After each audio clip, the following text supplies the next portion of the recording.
Argentina Brazil final হওয়ার সম্ভাবনা আমি দেখছি না এবারও। দেখেন এই 6টা আমার মনে হয় যে ঠিক এখানে রাখতে হবে, যেহেতু আমাদের এখানে জায়গা নাই, আপনি দেখতেই পাচ্ছেন। চিন্তা করেন ফাইনালে হার কিভাবে বিজয়ের পতাকা হয়। আর্জেন্টিনা ফ্যানদের কথাবার্তাতেই কিন্তু স্পষ্ট তারা ব্রাজিলের চেয়ে নিজেদেরকে এখনো ছোট এইভাবে দেখতে পারেন না। এই মানে বিজয় পতাকা মানেই যে আপনারা শুধু কাপই বুঝেন, কাপ মানেই বিজয় বুঝেন ব্যাপারটা। আর যদি ওই কাপেরই হিসাব করেন আপনি দেখবেন যে সামগ্রিকভাবে কাপ কিন্তু আর্জেন্টিনারই বেশি। আপনি ওয়ার্ল্ড কাপের হিসাবটাও যদি বাদ দেন, আপনি কোপা আমেরিকা বা আদার্স কাপগুলো যদি মানে একসাথে করেন, সেটা আর্জেন্টিনারই বেশি হবে। সো আমরা তো পেলে কিংবা আমাদের সবচেয়ে সুসময়গুলোতে আমরা কোপা আমেরিকার গুরুত্ব দেইনি। এটা আপনি দেখবেন যে আমরা সবসময় আমাদের সেকেন্ড টিমকে কোপা খেলতে পাঠিয়েছি। কোপা ছিল আমাদের বিশ্বকাপের প্রস্তুতির মঞ্চ। এই যে পানামার সাথে ম্যাচটা যেরকম ছিল, কোপাগুলো ছিল আমাদের প্রস্তুতির মঞ্চ। টানা 20-25 বছর 30 বছর তাহলে প্রস্তুতি খেলতে খেলতে কেন আপনারা হেক্সাটা পূরণ করতে পারছেন না? আমরা এখন হেক্সার জন্য আশাবাদী। মানে এত বছর ধরে কি আপনারা এনার্জিটা নিজেদের মধ্যে রেখে দিয়েছেন? আমরা সেই ট্রফিটা আপনাদেরকে পছন্দ করে না? ট্রফিটা আমাদেরকে পছন্দ করছে, কিন্তু ভাগ্য হয়তো বা আমাদের সাথে ছিল না। আমরা আশাবাদী এবার ভাগ্য আমাদের দিকে ফিরবে। দেখেন আমরা খুব ক্লোজ ছিলাম 2010 এবং 18 বিশ্বকাপে, আমাদের দুইটা টিম খুব ভালো ছিল, বাট হয়নি। তো এবারের বিশ্বকাপে আমার মনে হচ্ছে যে এবার যদি ভাগ্য আমাদের দিকে থাকে, দেখেন বিশ্বের সবচেয়ে সেরা ফুটবল দলও বিশ্বকাপ জিততে পারবে না যদি না ভাগ্য তার দিকে না থাকে। ফুটবল খুব সূক্ষ্ম একটা ব্যাপারের জন্য মানুষ ফুটবল ম্যাচটা হেরে যায়। একটা টিম 80 মিনিট ডমিনেট করো, 10 মিনিটে ম্যাচটা হেরে যাচ্ছে। 85 মিনিট ডমিনেট করো, ম্যাচটা হেরে যাচ্ছে। ফুটবলটা আসলে এইরকমই। এই গত বিশ্বকাপের ফাইনালটাই দেখেন, আর্জেন্টিনা কিন্তু প্রায় 80 মিনিটের মতো ডমিনেট করেছে ম্যাচটা, কিন্তু এমবাপ্পে 2টা গোল করে হুট করে ম্যাচটা ঘুরিয়ে দিয়েছে। সো ফুটবলটা আসলে এরকমই।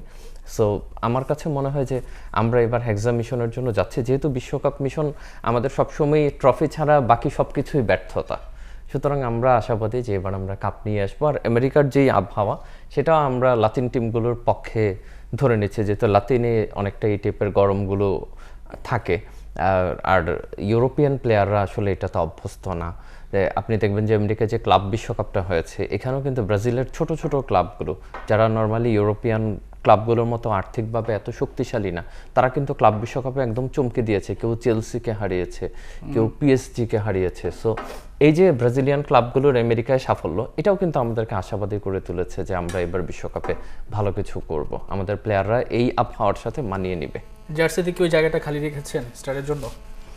দেখেন এই 6টা আমার মনে হয় যে ঠিক এখানে রাখতে হবে, যেহেতু আমাদের এখানে জায়গা নাই। আপনি দেখতেই পাচ্ছেন যে এখানে আর স্পেস বের করা যাচ্ছে না, এখানে ঠিক উপরে রাখতে হবে।